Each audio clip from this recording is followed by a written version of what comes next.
All right, let's use inverse tangent to find the angle noted in the picture. Notice this little symbol is theta.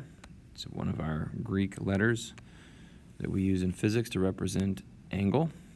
All right, so I'm going to find the angle of each of these triangles, the angle marked inside of each of these triangles. So when you do this, use inverse sine or inverse tangent or inverse cosine, make sure you have a right triangle.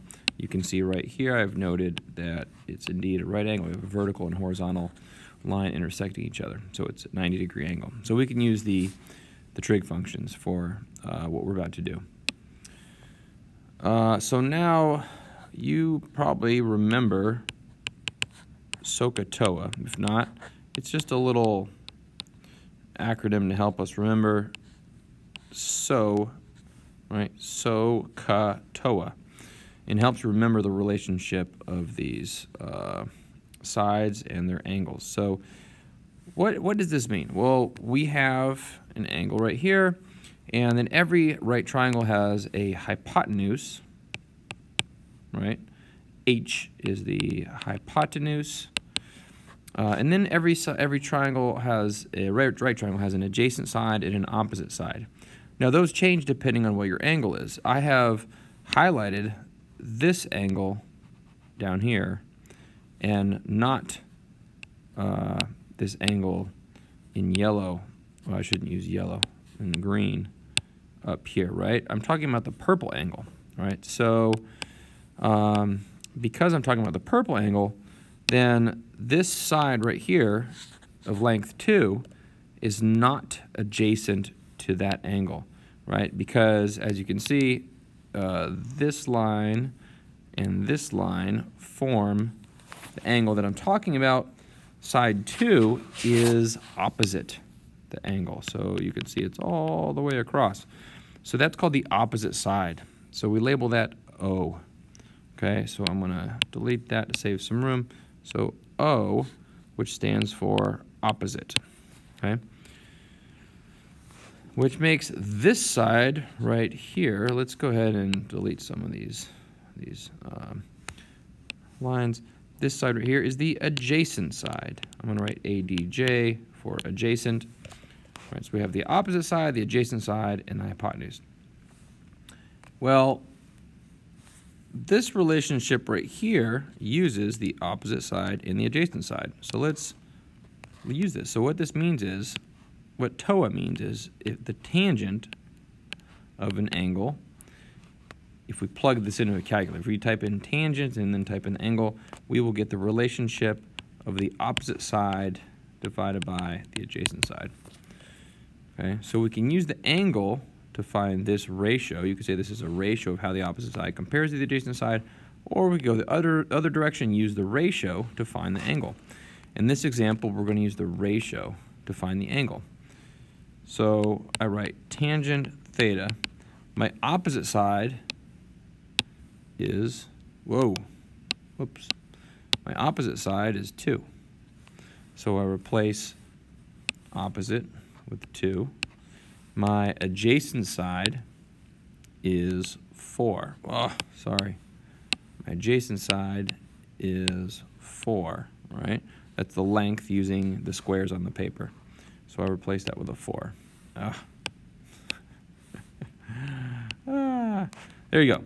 So the ratio is 2 to 4, right? So all we have to do to solve this is take the inverse tangent of each side, right? So if we do inverse tangent of tangent, right? Basically, we're taking whatever you do to one side, do to the other, or else they're not equal anymore. So inverse tangent of tangent on the left side leaves you with theta. And then we have, just plug it in our calculator. Inverse tangent of 2 over 4, or 0.5. You could replace 2 over 4 with 0.5, and you should get 30 degrees. Make sure your calculator, right? You see rad on your calculator. Make sure you're in degrees and not in radians. So make sure that you're using degrees. So check your settings there. So we just solved for the angle using inverse tangent.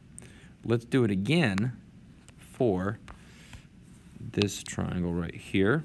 Okay, so let's label again. This is the hypotenuse, this is the opposite side, and this is the adjacent side.